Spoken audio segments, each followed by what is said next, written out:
नमस्कार दोस्तों, स्वागत है आज आपका हमारे चैनल में एजुकेशन फॉर नॉलेज में। आज के वीडियो में आज हम लोग देखेंगे झारखंड की राज व्यवस्था यानी झारखंड की पॉलिटी और इससे संबंधित आज हमारा पार्ट 9 है।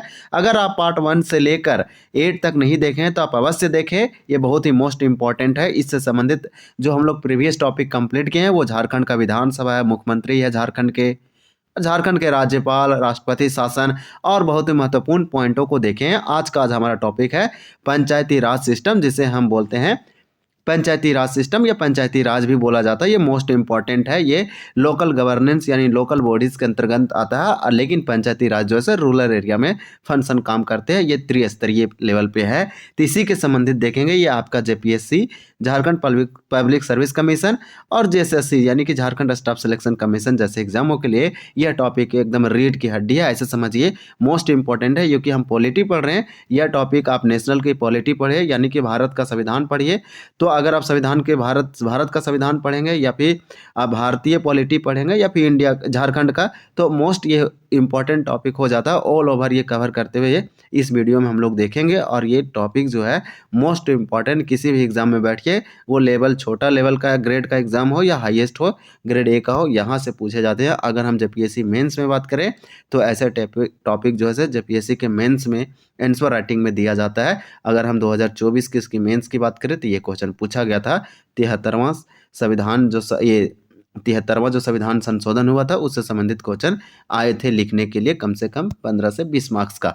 तो इस प्रकार से हम समझ पा रहे हैं। और यहाँ से तो जेपीएससी के क्वेश्चन पूछे जाते हैं 2 मार्क्स का, यानी कि 2 क्वेश्चन पूछा जा रहा है और एक क्वेश्चन 2 मार्क्स का है, तो टोटल 4 मार्क्स का क्वेश्चन पूछा जाता है सिर्फ इस टॉपिक से। यानी कि नगर निगम जितने होते हैं, नगर ये पंचायती राज सिस्टम, तो यानी कि जो लोकल गवर्नेंस होते हैं, स्थानीय शासन होते हैं, उससे संबंधित। तो ये टॉपिक बहुत ही इंपॉर्टेंट है। इसमें एमसीक्यू प्लस इसमें दिया गया है पीवाईक्यू यानी प्रीवियस ईयर क्वेश्चन। तो पीवाईक्यू भी है जो कि आपको जो है जेपीएससी और जेएसएससी के द्वारा जो पूछे गए हैं इससे संबंधित इसमें प्रश्न डाला गया। और आपका स्टेटमेंट वाइज है जिससे आपका थ्योरी भी इलोबरेट होकर यह कंप्लीट होगा और आपका पीवाईक्यू भी और एमसीक्यू। इसमें टोटल 48 प्रश्न दिया गया है इस टॉपिक में।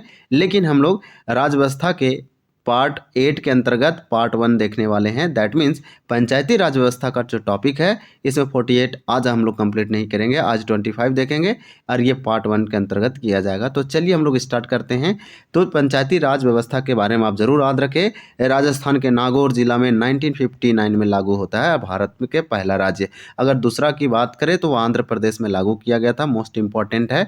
पंचायती राज व्यवस्था किसके द्वारा लागू किया गया, तो आप याद रखेंगे कि भारत के प्रधानमंत्री जवाहरलाल नेहरू के द्वारा। लेकिन इसको 73वां संविधान संशोधन में भारत के संविधान में संवैधानिक कॉन्स्टिट्यूशनल इसको ये दिया गया, स्टेटस दिया गया और ये पूरे देश में लागू हो जाता है 1992 और 3 के आसपास। तो आप याद रखेंगे वो डेट है 24 अप्रैल, इसलिए 24 अप्रैल को पंचायती राज दिवस मनाया जाता है पूरे भारत में।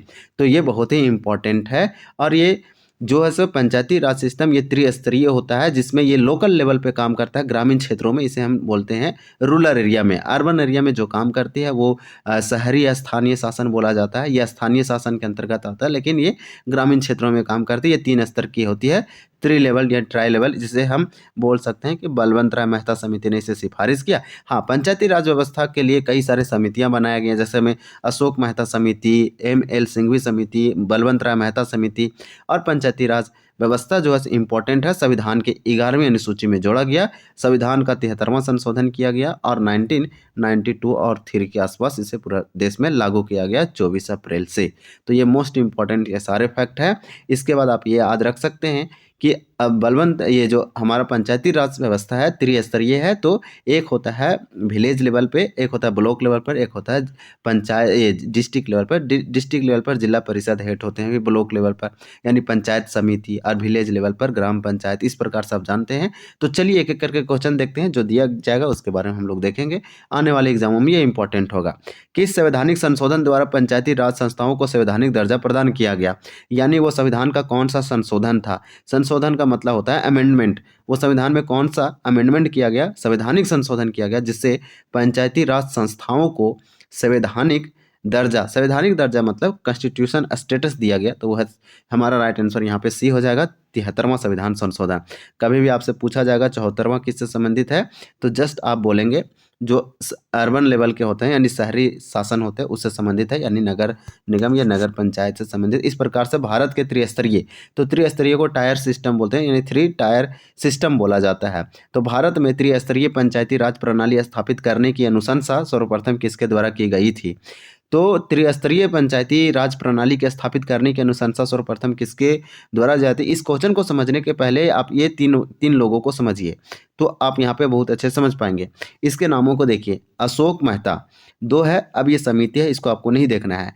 अशोक मेहता, एक अशोक और 2, इसमें कितना आया? 1 + 1, तो बोल सकते हैं कि अशोक मेहता ने पंचायती राज व्यवस्था को 2 स्तरीय सुझाव दिया कि ये 2 स्तर पर होना चाहिए। इसी प्रकार से बलवंत राय मेहता, इसमें 3 आ रहा है तो हम बोलेंगे कि ये 3 लेवल पे सुझाव दिया, बलवंत राय मेहता, तो 1 आप तो करेंगे तो 3 हो जाएगा। तो यहाँ पूछा गया कि पंचायती राज प्रणाली को त्रिस्तरीय पर स्थापित करने के लिए किसने अनुशंसा, ये सिफारिश किया? तो बलवंत राय मेहता हो जाएगा, क्योंकि बलवंत राय मेहता, ये 3 इसमें नाम में छुपा हुआ, तो आप याद रखेंगे 3, तो बलवंत, इसमें अशोक मेहता, ये 2 स्तरीय। जबकि एल.एम. सिंघवी, तो एल.एम. सिंघवी जो है सो ये क्या किए थे? ये जो है पंचायती राज सिस्टम को संविधान में दर्जा देने का बात किए थे, तो ये भी इंपॉर्टेंट हो जाता है। ये भी जो है इसी संबंध, ये पंचायती राज से संबंधित है। जब पीएससी में तो डायरेक्ट क्वेश्चन पूछ लिया जाता है कि कौन सा ऐसे समिति है जो पंचायती राज से संबंधित है, तो ये हमारा तीनों का 3 हो जाएगा। सरकारी आयोग कुछ और से रिलेटेड है, तो हमारा राइट आंसर यहाँ पे फिलहाल 2 का हो जाएगा सी, बलवंत राय मेहता त्रिस्तरीय पंचायती राज प्रणाली से संबंधित है। अशोक मेहता, बलवंत राय और एल.एम. सिंघवी समिति के बारे में देखें हम लोग बहुत अच्छे से। क्वेश्चन नंबर हमारा 3 है, भारत में सही मायने में अगर हम यहाँ पूछे जाए कौन सा समिति का स्थापना कब किया गया, तो अशोक मेहता जो समिति है 1977 में इसका स्थापना किया गया। बलवंत राय मेहता का स्थापना 1957 में किया गया और 59 में, इस प्रकार से आप याद रखेंगे, ये 57 में किया गया।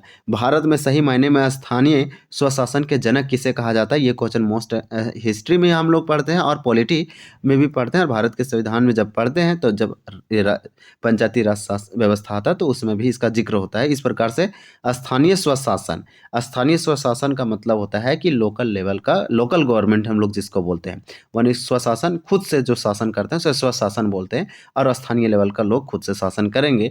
इसका जनक यानी कि आप बोल सकते हैं कि फादर कौन है? तो इस प्रकार से हमारा 3 का आंसर हो जाएगा बी, लॉर्ड रिपन को बोलते हैं। तो राइट आंसर इसे आप याद रखेंगे, लॉर्ड रिपन। ये क्वेश्चन SIPT 2017 में पूछा गया कि झारखंड पंचायती राज अधिनियम कब अस्तित्व में आया? तो झारखंड पंचायती राज अधिनियम झारखंड बनने के बाद आया, तो हमारा 4 का राइट आंसर भी हो जाएगा 2001 ईस्वी में।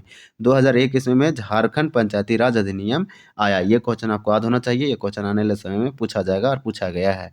झारखंड में पंचायती राज संस्थान को मजबूत करने के लिए निम्नलिखित में से कौन सा अधिनियम बनाया गया था? तो यहाँ पे आप 2001 देखिए और आप सही कीजिए पंचायती राज अधिनियम, क्योंकि ये क्वेश्चन जो था ऊपर में यही पूछा गया था कि झारखंड पंचायती राज अधिनियम कब अस्तित्व आया, तो 2001 में आया।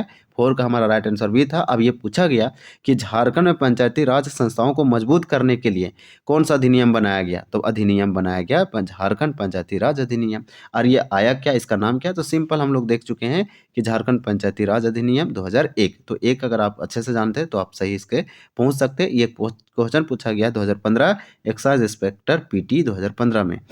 तो इसी प्रकार से इसे हम समझ सकते हैं कि ये क्वेश्चन ज़्यादा इंपॉर्टेंट, मतलब ये टॉपिक बहुत ही इंपॉर्टेंट है, क्योंकि सारे एग्जामों में यहाँ से क्वेश्चन पूछे जाते हैं, तो ये टॉपिक खास करके आपका कंप्लीट होना चाहिए। 6 क्वेश्चन नंबर में पूछा जा रहा है हमसे कि झारखंड पंचायती राज अधिनियम 2001 से संबंधित निम्न में से कौन सा कथन गलत है, यानी विच ऑप्शन आर इनकरेक्टली, या बोलेंगे फॉल्स है। तो 6 का राइट आंसर डी हो जाएगा। तत्कालीन राज्यपाल एम रमा जोइस थे, तो ये गलत है। उस समय तत्कालीन राज्यपाल एम रमा जोइस नहीं थे, जबकि विधानसभा द्वारा 30 मार्च 2001 को पारित हुआ। राज्यपाल ने इसे 23 अप्रैल 2001 को इसे स्वीकृति प्रदान किया और अधिसूचना जारी किया गया 10 मई 2001 को। तो ये तीनों के तीनों पॉइंट सही है, यानी विधानसभा के द्वारा 2001 को पारित किया गया, वो डेट है 30 मार्च। राज्यपाल के द्वारा 23 अप्रैल को, अधिसूचना जो है 10 मई को। लेकिन इस समय राज्यपाल जो है वो एम रमा जोइस नहीं थे। तो इस प्रकार से हमारा राइट आंसर जो है 6 का डी हो जाएगा। क्वेश्चन नंबर 7 है, और 7 में पूछा जा रहा है कि झारखंड पंचायती राज अधिनियम 2001 को पंचायत राज में महिलाओं के लिए आरक्षण की कितना प्रतिशत प्रदान करने के लिए संशोधन किया गया था? तो 50%। जैसे CGL 2016 में पूछा गया, मोस्ट इंपॉर्टेंट है, 7 का हो जाएगा डी। यानी कि महिलाओं का जो है इसमें आरक्षण यानी रिजर्व किया गया सीट, रिजर्वेशन दिया गया है यानी कि पंचायती राज अधिनियम 2001 वाला में महिलाओं को आरक्षण देने के लिए संशोधन किया गया। और आरक्षण की कितनी प्रतिशत प्रदान करने के लिए संशोधन किया गया, तो 50%। तो ये मोस्ट इंपॉर्टेंट हो जाता है। ये जैसे CGL पूछा गया, ग्राम सभा के गठन के लिए लगभग कितनी जनसंख्या होना आवश्यक है। SI मेंस 2017 में पूछा गया। आप क्लास 6 या 7 के चैप्टर पढ़ेंगे कुछ सिविक्स वगैरह SST, तो उसमें आपको ये क्वेश्चन देखने को मिलेगा। 8 का हमारा राइट आंसर हो जाएगा D, यानी 250। तो ग्राम सभा के गठन के लिए कितनी जनसंख्या होना आवश्यक है, तो 250 मोस्ट इंपॉर्टेंट है। 250 जनसंख्या पर एक ग्राम सभा का गठन किया जाता है। कितने पंचों का चुनाव ग्राम सभा के सदस्यों द्वारा किया जाता है, तो कितने पंचों का चुनाव ग्राम सभा के सदस्यों द्वारा किया जाता है, ये भी SI मेंस 2017 में पूछा गया। तो 9 का हमारा राइट आंसर D हो जाएगा, 5। तो आप याद रखेंगे कि 5 पंचों का चुनाव ग्राम सभा के सदस्यों के द्वारा किया जाता है। निम्न में से कौन सा कथन गलत है, तो यहाँ पे 10 का हमारा राइट आंसर D हो जाएगा। तो हम लोग सब पढ़ते हैं 1 से 3C तक, क्योंकि A से C तक सही है, तो हम लोग को पढ़ना बहुत ही जरूरी है। ग्राम स्तर पर ग्राम पंचायत का गठन मोस्ट इंपॉर्टेंट, ये सबसे निम्न लेवल पर होता है। आप इस तरह से डिवाइड कर सकते हैं, इसे निम्न लेवल पर रखिए। इसे बोलेंगे ग्राम स्तर, यानी कि इसे हम ग्राम स्तर बोल सकते हैं। ये विलेज लेवल पर है, तो यहाँ पे हम बोलेंगे ग्राम पंचायत है, और इसे हम बोलेंगे विलेज लेवल। इसी प्रकार से इसको हम बोलते हैं ब्लॉक समिति। तो ब्लॉक समिति पे होता है, यानी कि यहाँ पे जो हेड होता है, इसे ये विलेज लेवल पर हो गया, ये ब्लॉक लेवल पर हो गया। इसी प्रकार से यहाँ पे जिला परिषद बोलते हैं, डिस्ट्रिक्ट लेवल पर होता है। तो 3 का 3 हम लोग देखें। इसी प्रकार से प्रखंड स्तर पर पंचायत समिति का गठन किया जाता है, और ग्राम स्तर पर ये ग्राम पंचायत। ये आपके दिमाग से निकल सकता है, लेकिन ये आपको अच्छे से अगर समझा रहेगा तो भूलेंगे आप नहीं। चलिए नेक्स्ट क्वेश्चन देखते हैं। यहाँ पे एक आंसर और हमारा सही होगा, यानी कि उसको भी स्टेटमेंट को हम लोग पढ़ लेते हैं कि क्या इंपॉर्टेंट दिया गया है। जैसे में जिला स्तर पर जिला परिषद का गठन किया जाएगा, तो तीनों का तीनों सही है, लेकिन ये D गलत है कि प्रति 500 की जनसंख्या पर ग्राम पंचायत गठित किया जाएगा, ये गलत लिख रखा है। निम्नलिखित कौन सा कथन गलत है, 3 में से 1 गलत है, बाकी 3 हमारा सही है। 11 का राइट आंसर क्या होगा, तो हो जाएगा D, यानी कि ग्राम पंचायत का प्रमुख पारंपरिक ग्राम प्रधान होता है, तो गलत है। ग्राम पंचायत का प्रमुख जो है सो वो ट्रेडिशनली ग्राम प्रधान नहीं होगा। इस प्रकार से हमारा जो है से गलत कथन पूछा गया, तो यही D हो जाएगा। लेकिन जो सही वो हमें पढ़ना बहुत ही आवश्यक है कि ग्राम पंचायत निचले स्तर की राज्य की सबसे छोटी प्रशासनिक इकाई है। यानी ग्राम पंचायत जो है सो ये विलेज लेवल पर होता है और सबसे बॉटम में होता है, यानी कि निचले स्तर पर होता है। इसलिए इस डायग्राम में पिरामिड में हम नीचे बनाएं। इस प्रकार से ग्राम पंचायत निचले स्तर पर यानी कि बॉटम लेवल पर होता है, और राज्य की सबसे छोटी स्मॉलेस्ट यूनिट है एडमिनिस्ट्रेटिव लेवल पे। ये बताया गया कि झारखंड राज्य में प्रति 5000 की जनसंख्या पर ग्राम पंचायत का गठन का प्रावधान है। तो इस प्रकार से आप याद रखेंगे, प्रति 5000 की जनसंख्या पर एक ग्राम पंचायत का गठन किया जाएगा, मोस्ट इंपॉर्टेंट है। और 500 की जनसंख्या पर ग्राम पंचायत के लिए सदस्य चुनाव का प्रावधान है, यानी 500 जनसंख्या पर ग्राम पंचायत के लिए सदस्य चुनाव का प्रावधान है। तो यहाँ पे तीनों का तीनों जनसंख्या से रिलेटेड दिया गया था, जो कि इंपॉर्टेंट है। क्वेश्चन नंबर दिया गया है 12 में पूछा जा रहा है कि ग्राम पंचायत का प्रमुख होता है, तो ग्राम पंचायत का प्रमुख कौन होता है, तो हमारा राइट आंसर 12 का हो जाएगा क्या, तो ये हो जाएगा मुखिया होता है। निम्नलिखित में से कौन सा कथन गलत है, तो यहाँ पे 13 का राइट आंसर हमारा हो जाएगा D, कि ग्राम पंचायत का सचिव मुखिया होता है, तो गलत। यानी ग्राम पंचायत का सचिव मुखिया होता है, ये गलत है। यानी कि हमारा आंसर B और C और D ये सही ट्रू लिखा गया है। तो देखते हैं, मुखिया की अनुपस्थिति में उप मुखिया द्वारा इसके कार्यों का निर्वहन किया जाता है। जब मुखिया प्रेजेंट नहीं है, एब्सेंट है, तो उसके जगह पर प्रेजेंट का काम यानी उप मुखिया ही करेगा, मुखिया का दायित्वों का निर्वहन करेगा। इसी प्रकार से ये बशर्ते 6 माह से अधिक ना हो। तो उप मुखिया जो है सो मुखिया के रूप में 6 माह से अधिक नहीं कर सकते हैं। मुखिया और उप मुखिया का कार्यकाल 5 वर्षों का होता है, एक बार चुनाव होता है, 3 लोग 5 साल तक रह सकते हैं, बशर्ते अगर पद से किसी कारणवश से हटते हैं तो 6 माह के अंदर फिर से इलेक्शन होगा। 6 माह तक कौन काम करेंगे, तो उप मुखिया करेंगे। अगर मुखिया और उप मुखिया दोनों अगर पद से छोड़ते हैं और खाली रहता है, तो वो पद खाली रह सकता है और 6 महीने के बाद तुरंत इलेक्शन होगा। मुखिया और उप मुखिया का कार्यकाल 5 वर्षों का रहता है। ग्राम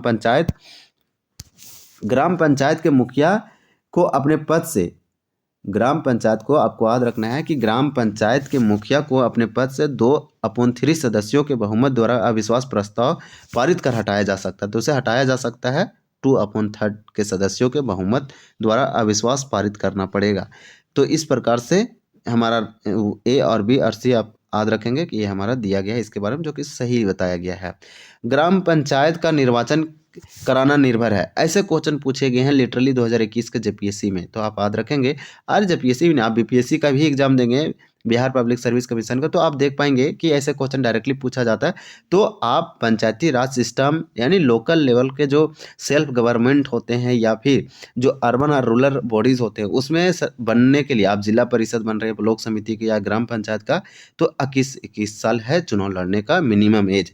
तो ग्राम यानी ग्राम पंचायत का चुनाव हो, स्थानीय लोकल लेवल का चुनाव, ये सब राज्य सरकार कराती है। तो हमारा राइट आंसर 14 का होने वाला है।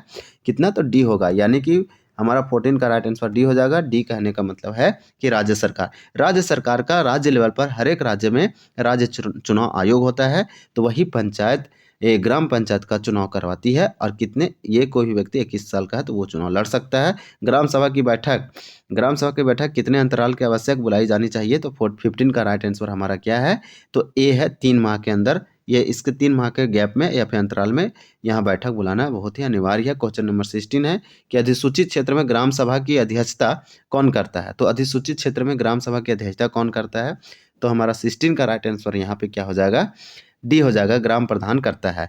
गैर अधिसूचित क्षेत्र में ग्राम सभा की अध्यक्षता कौन करता है? तो गैर अधिसूचित क्षेत्रों में ग्राम सभा की अध्यक्षता कौन करता है? तो 17 का राइट आंसर ये हो जाएगा, मुखिया। देखिए, जहाँ पे अधिसूचित एरिया नहीं है, नॉर्मल एरिया है, ऐसा ही तो आप ग्राम सभा की जो अध्यक्षता है वो मुखिया करेगा। हम लोग तो जानते हैं मैक्सिमम मुखिया, लेकिन अधिसूचित एरिया है वो बहुत ही ज़्यादा जो है से संविधान में उल्लेखित है, अनुसूचित एरिया है, ट्राइबल एरिया है, तो वहाँ पे जो है से मुखिया काम नहीं करेगा। ये बोल रहा है अध्यक्षता कौन करता है?